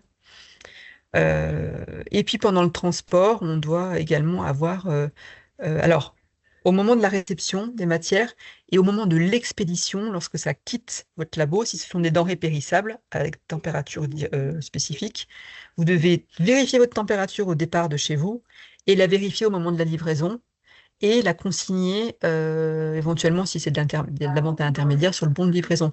L'objectif, c'est de vous couvrir, hein. On est sur de la traçabilité. Si votre client vous dit non, mais il y a un souci avec votre produit, voilà, de toute façon, il y avait un problème, c'est vous le fautif. Alors, vous avez un plan de maîtrise sanitaire qui est bien fait. Vous contrôlez vos surfaces, vous contrôlez vos produits, vous respectez vos process, vous contrôlez au départ de chez vous, vous contrôlez à l'arrivée. Vous avez largement de quoi vous couvrir, normalement, pour éliminer un problème, notamment de gestion du froid. Voilà. On fait de la traça pour éviter de contaminer le consommateur, mais on fait de la traça aussi pour se protéger en tant que professionnel de l'agroalimentaire. Parce que ça peut, un jour ou l'autre, malheureusement, se retourner contre vous. Et ça n'arrive pas qu'aux autres. Petit rappel sur le rappel produit. À partir du moment où vous commercialisez un produit agroalimentaire, vous devez vous enregistrer sur le site qui s'appelle Rappel Conso. et vous devez renseigner le type de produit que vous allez mettre en commercialisation.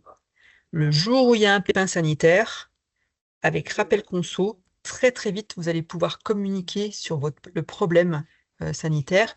En plus du fait d'appeler vos clients, tout du moins ceux qui sont clients intermédiaires pour lesquels vous avez obligatoirement les coordonnées, et puis vos clients en direct, que ce soit sur les marchés, les points de vente, à la ferme, etc., vous n'avez pas forcément leurs coordonnées, il faudra afficher, informer par tout moyen qu'il y a eu un problème sanitaire, et il faudra indiquer les numéros de lots qui sont concernés. Donc, dans la traçabilité, vous allez devoir réfléchir à des numéros de lots de vos produits. Ça peut être une date de fabrication, ça peut être une date de consommation recommandée, ça peut être un numéro que vous inventez. L'objectif, c'est de savoir quel produit est concerné par le problème et également avertir les services vétérinaires du problème si ce n'est pas déjà fait par le labo ou par le consommateur. Tiens, alors les DLC, DDM, DCR. Alors, de quoi on parle là? DLC, date limite de consommation, ce sont tous les produits périssables. C'est ce qu'on va... Sur les emballages, on va retrouver à consommer jusqu'au. C'est-à-dire qu'on aura une date jour, mois, année.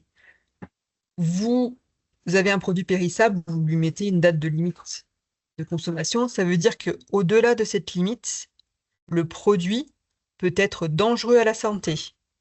Ok? C'est pas vous qui l'a déterminé, c'est le labo.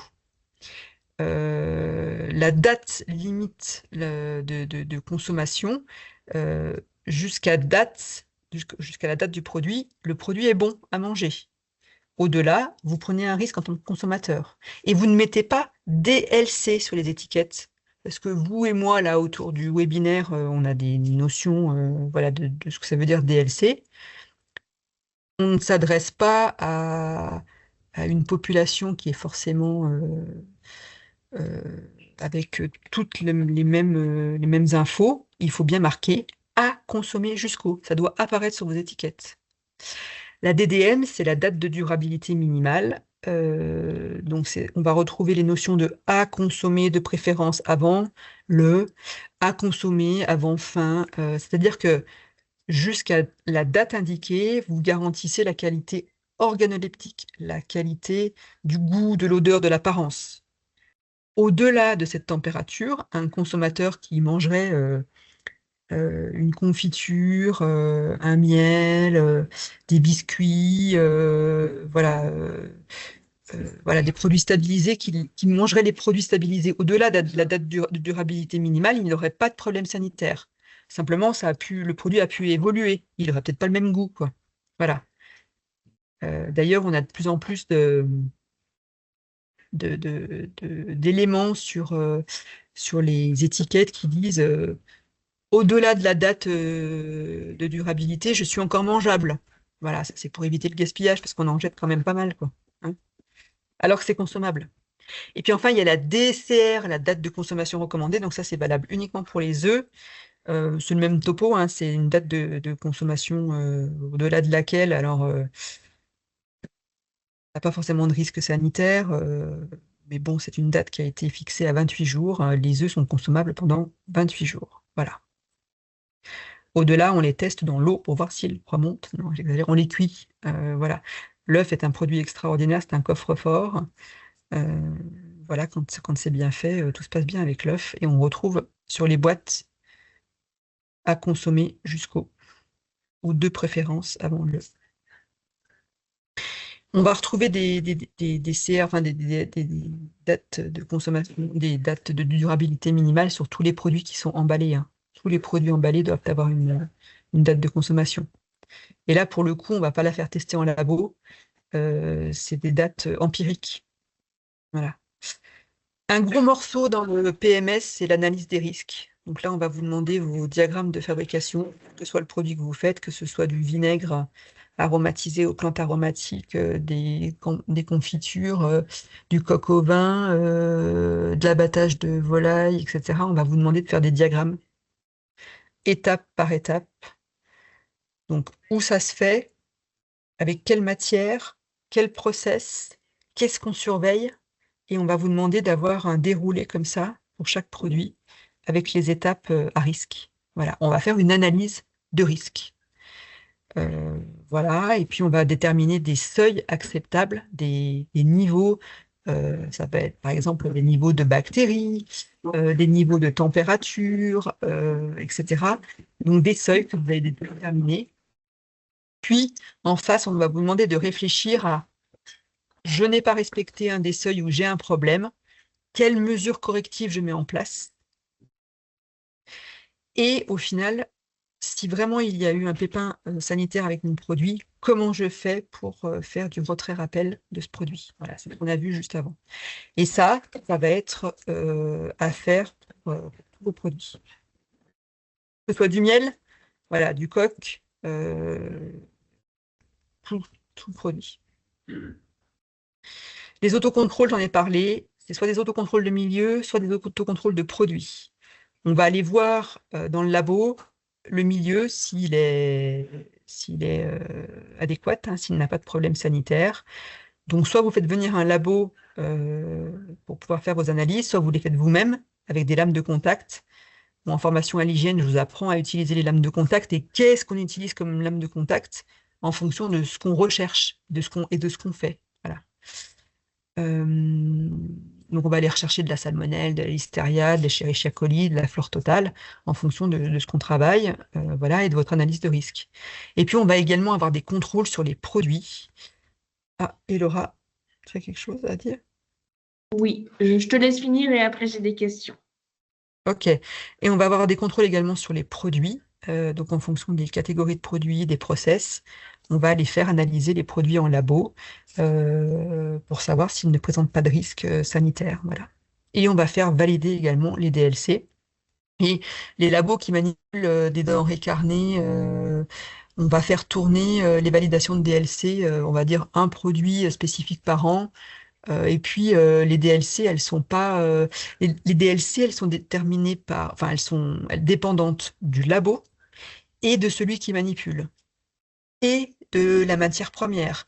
On a des charges bactériennes qui sont très différentes entre les exploitations, hein, sur les animaux. Donc les DLC, elles ne sont pas universelles. Elles sont liées au site. Et donc elles doivent être validées. Et puis, ce que je vous disais tout à l'heure, un autocontrôle ne veut pas forcément dire que c'est fait par vous. Ça peut être fait par des labos extérieurs, mais c'est vous qui les déclenchez. Personne ne va jamais vous dire, au fait, est-ce que tu as bien fait, les services vétérinaires vont pas vous dire, est-ce que vous avez fait vos contrôles? C'est à vous de lancer les contrôles. Oui, Laura? Du coup, j'ai une question sur quelle est la fréquence pour les lames d'autocontrôle? Ouais, donc la fréquence, elle est déterminée dans le plan de nettoyage désinfection en fonction du volume que vous allez faire dans votre labo, de la manière dont vous utilisez le labo. Plus vous l'utilisez, plus il va falloir contrôler.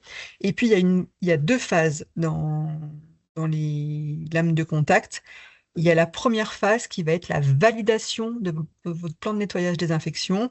Donc, par exemple, on va dire pendant les 6 premiers mois de fonctionnement du labo, une fois par mois, je fais une lame de contact sur 2 points tournants, la poignée de porte, la clayette, la table, etc. Je fais un contrôle par mois pendant 6 mois pour vérifier que la manière dont je nettoie et désinfecte, c'est ce qu'est.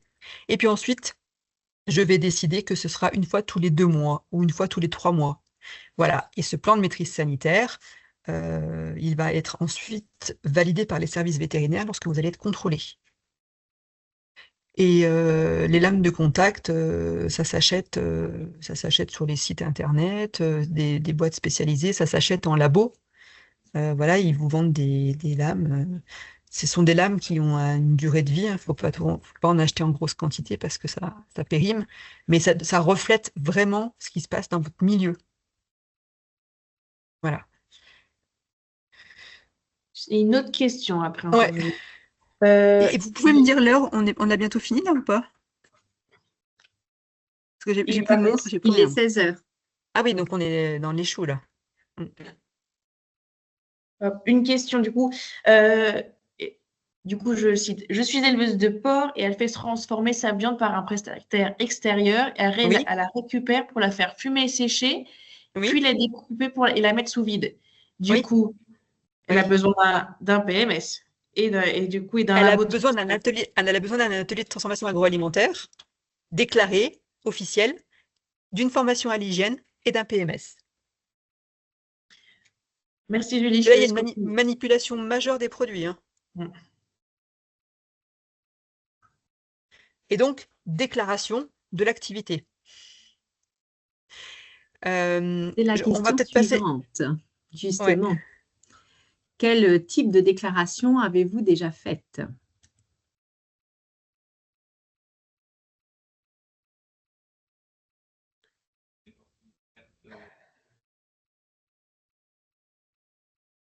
On va peut-être demander aux gens s'ils veulent que j'accélère aussi, peut-être, hein. Je pense qu'il va falloir que tu accélères, parce Je vais accélérer. on en a déjà perdu quelques-uns. D'accord. Bon, je vais peut-être avancer du coup sur les déclarations. Donc, on a déjà quelques numéros qui arrivent. Sur les CERFA, sur les CERFA. des gens qui parlent des CERFA. Ouais, ok, ça marche. Exactement. Bon, effectivement, en fonction de la nature de vos denrées, si c'est des denrées alimentaires et que vous faites de la vente en circuit court, ça va être le CERFA 13 984 qu'il va falloir produire. Et en fonction de vos statuts sanitaires, si vous êtes par exemple en agrément CE, ça va être en plus du dossier de demande d'agrément, le CERFA 13 983. Ce sont des CERFA qu'on va retrouver sur les sites internet du ministère de l'Agriculture dans Mes démarches. Si vous faites de la vente à intermédiaire, vous allez devoir déclarer, enfin vous allez devoir avoir une dérogation à l'agrément, et c'est le CERFA 13 982. Et si vous produisez des denrées végétales, vous devez également vous déclarer. Par contre, les modalités de déclaration sont encore en cours de réflexion. Dans tous les cas, vous devez, à minima, par courrier libre, papier ou mail, transmettre à la DDETSPP de votre département l'information que vous transformez, manipulez et commercialisez des produits végétaux, des denrées végétales. Voilà. Maintenant, c'est les services de la DDPP qui s'en occupent. Que ce soit de la farine, de l'huile, tous les produits issus du maraîchage, hein, les soupes, etc., les chutneys ou je ne sais quoi, tout ça, ça doit être déclaré auprès des services vétérinaires parce que ça doit être contrôlable.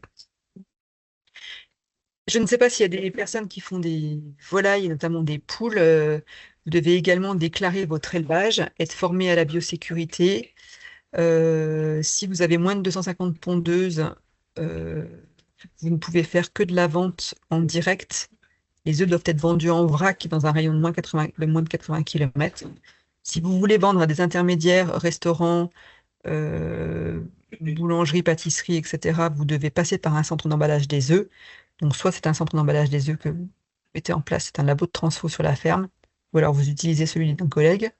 Et à partir du moment où vous avez plus de 250 pondeuses, quel que soit votre mode de commercialisation, vous devez passer par un CEO, un centre d'emballage des œufs, avec agrément CE. Si vous abattez des animaux sur l'exploitation, donc vous ne pouvez abattre que des volailles, hein, en fonction de votre fonctionnement, soit vous avez moins de 25 000 animaux équivalents volailles, et puis produit uniquement sur l'exploitation, un abattoir non agréé peut suffire. Par contre, si vous avez plus de 25 000 animaux équivalents volailles ou que vous faites de la prestation à façon, ce genre de choses, vous devrez passer par un abattoir agréé CE. Attention, le ANA, le tout petit abattoir, ne permet pas de faire d'abattage à façon, pas d'abattage rituel, pas de congélation, pas de transformation à l'extérieur. Donc c'est quand même une activité qui est restreinte lorsqu'on a un ANA, un établissement d'abattage non agréé. On a l'exemple du laboratoire fermier de la Nièvre.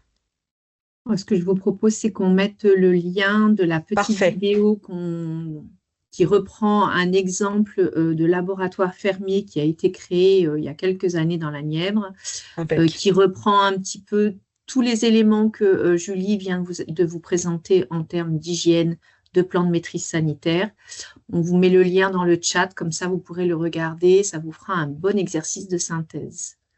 Parfait. Merci Déborah.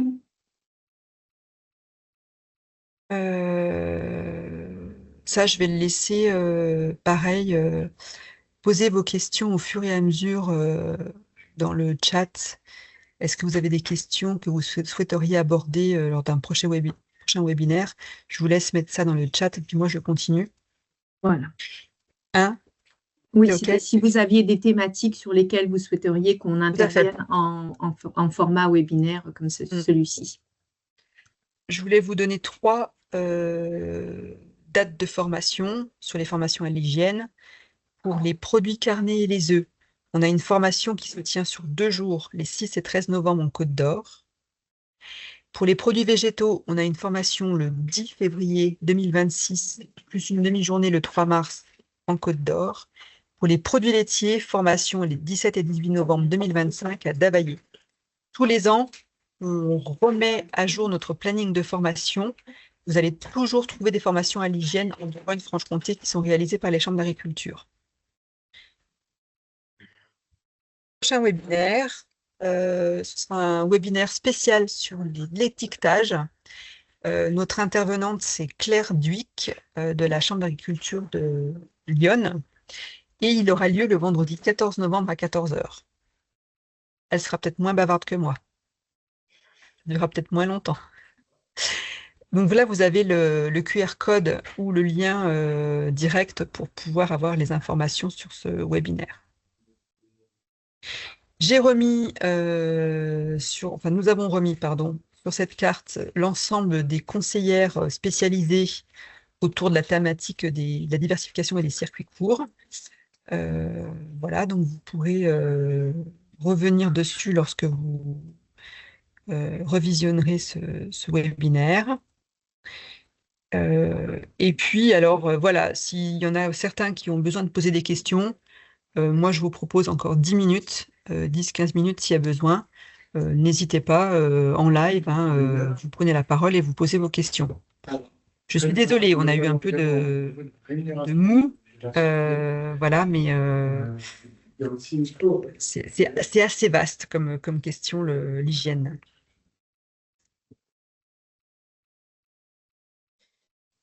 Oui, Jonathan Lebeau, moi j'ai des questions par rapport au DDM sur les légumes secs, farine et huile. Oui. Comment la détermine-t-on? Alors, là, pour le coup, on va aller sur des DDM empiriques qui ont été retenus par catégorie de produits. Donc, ça veut dire qu'il faut aller rechercher dans la littérature ce qui est communément retenu pour ces classes de produits. Sachant qu'on ne peut pas déterminer de DDM en labo, ça vous coûterait absolument trop cher de le faire, et puis ça ne se fait pas. On va devoir aller rechercher en fonction de vos produits. C'est des produits type classique, stable. Donc, ça va être la littérature qui va nous donner de la référence. Ok, merci. À condition de respecter un certain nombre de règles sanitaires de base. Ok. Ensuite, il y a encore une question sur les produits végétaux. Il y a quelques années, du coup, c'était encore toléré de le faire dans sa cuisine en respectant un maximum la HACCP. Mais en attendant la réalisation du coup d'un labo aux normes, est-ce que c'est toujours toléré? C'était toléré de le faire dans une cuisine qui respectait à minima les règles générales de produits d'environnement lisse, nettoyable, imputrescible, de couleur claire, sans animaux présents dans la cuisine, sans les enfants qui viennent faire les devoirs sur la table, etc. C'était des cuisines quand même qui étaient quand même adaptées, hein. C'était pas la cuisine familiale de base. Cependant, je comprends qu'il est très difficile de rattraper 20 ans d'absence de contrôle, 30 ans d'absence de contrôle du jour au lendemain et d'avoir un labo du jour au lendemain aussi. J'ai envie de vous dire que si vous êtes en démarche pour avoir un labo de transfo et que vous continuez à faire votre transformation dans votre cuisine, faites en sorte d'être dans votre cuisine dans de très bonnes conditions pour transformer. et qu'en cas de contrôle, vous n'ayez pas une cessation d'activité immédiate et qu'on vous laisse aller vers votre labo aux normes. Voilà. La tolérance, elle va être relative aujourd'hui. Et du coup, en lien, pour compléter, on a la question, mais je vais te laisser répondre, Julie.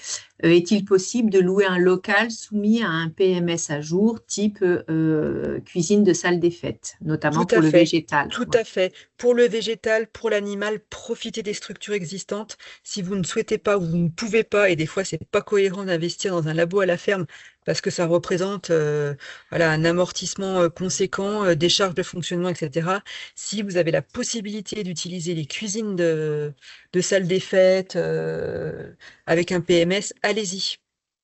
Nous, on a fait valider le process, là, enfin, la procédure avec les services vétérinaires de Saône-et-Loire. Quand les mairies sont OK, allez-y, franchement. On va avoir des questions spécifiques, type pour les apiculteurs, il faut aller vers quelle date? Pour les, pardon? Les apiculteurs, il faut aller vers quelle date? Donc, DDM? DLC, DDM, ouais. DDM, date de durabilité minimale, où on va avoir le mois et l'année seulement. On a eu une question également sur quel type de lame autocontrôle pour les EANA? Salmonelle flore totale. Escherichia coli.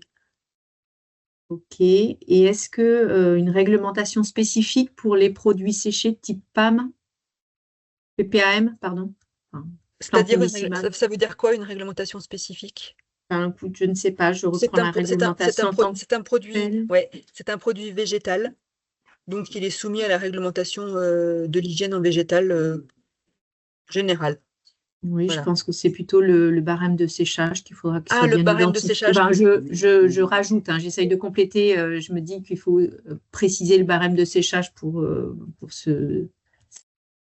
Oui, alors le barème de séchage, ça va dépendre du type de végétaux à sécher et de l'atteinte d'une hygrométrie spécifique qui va être déterminée par l'exploitant. Là, pour le coup, on n'a pas dans le plan de maîtrise sanitaire de référence chiffrée. Alors, pour information, nous avons un plan de maîtrise sanitaire végétale qui vient d'être validé par la DGAL, qui va être en lien téléchargeable sur le site du ministère de l'Agriculture. Un PMS type. Alors justement, ça reprend une question vers qui on pourrait se tourner pour avoir un PMS correct. Vers les collègues, vers les collègues chambres d'agriculture qui peuvent apporter du conseil sans difficulté. Hein. On est tout à fait en mesure d'accompagner sur un PMS. Nous, on a des modèles types de PMS en fonction des différentes catégories de produits. Donc voilà, toutes les conseillères chambres sont là pour accompagner en PMS. Il en existe certains qui sont en lien sur le site du ministère de l'Agriculture. Et du coup, la même question, enfin une question de la même personne, c'est pour l'accompagnement sur le DUER. Le DUERP? Ouais. Document unique d'évaluation des risques professionnels. Certaines chambres font des formations. Moi, je suis formatrice DUERP. Donc, on fait des formations pour pouvoir établir son document unique. Et puis, on a un accompagnement individuel sur le DU aussi pour établir un DU. Voilà. La MSA aussi. Il n'y a pas que la chambre là-dessus. Il y a la MSA qui peut accompagner, ils ont des préventions qui peuvent donner un coup de main sur le DU. Préventionniste. Une question, les apiculteurs, il faut qu'ils ciblent plutôt une formation à l'hygiène pour les produits carnés les œufs ou plutôt une formation à l'hygiène pour les produits végétaux?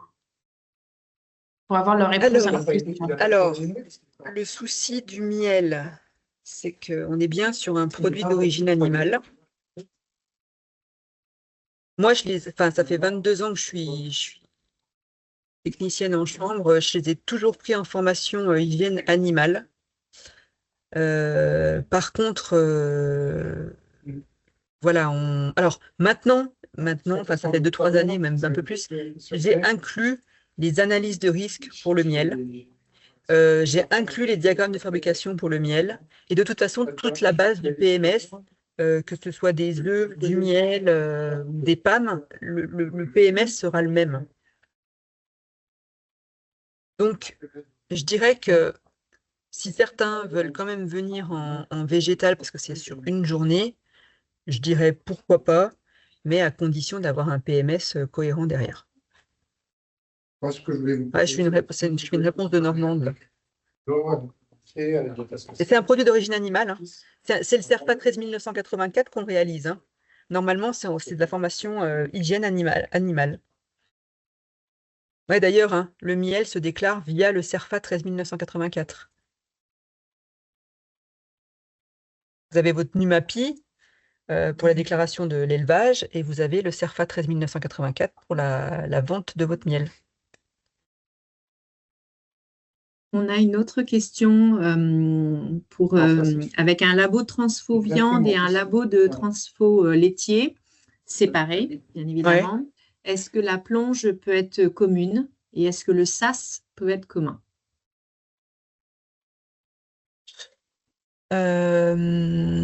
J'ai envie de vous dire que ça va dépendre du fonctionnement. Potentiellement, ça peut être commun. Mais il va falloir regarder dans le détail le fonctionnement.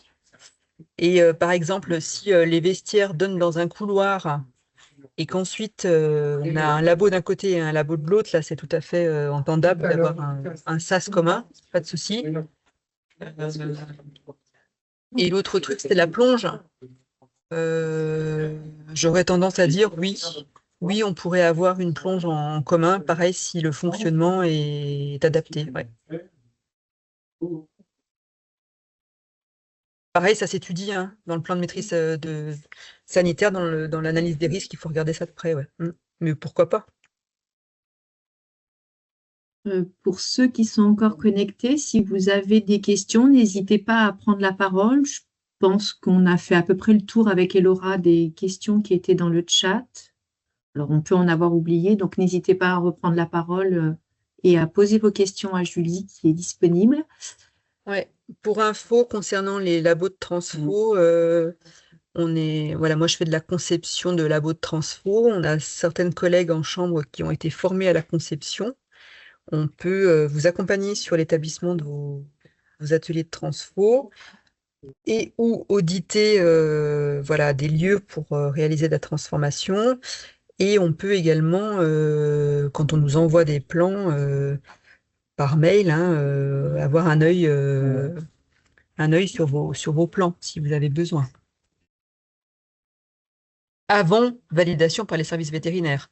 C'est toujours intéressant de faire valider un plan par les services vétos, quand ils l'acceptent. Du coup, c'est vraiment avec ce que vous voulez faire, moi je pense que si demain vous appelez la personne, on a eu la réponse à la personne. A priori, du coup, je pense qu'il n'y a pas d'autres questions. OK. En tout cas, pour répondre à une question, c'est que le lien du replay vous sera renvoyé également par mail. Vous puissiez le revoir aussi bien le lien de la visio qu'on vient de faire, du webinaire d'aujourd'hui, que le lien pour la vidéo sur le laboratoire, le magasin et labo de transformation de la Fermille, magasin de la Nièvre. Voilà. Eh bien, écoutez, voilà, les gens nous quittent petit à petit. Donc, je te remercie, Julie, d'avoir pris la parole pour ce webinaire.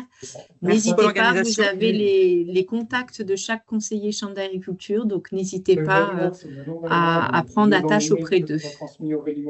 Je vous remercie et je vous rappelle le prochain webinaire le 14 novembre sur l'étiquetage.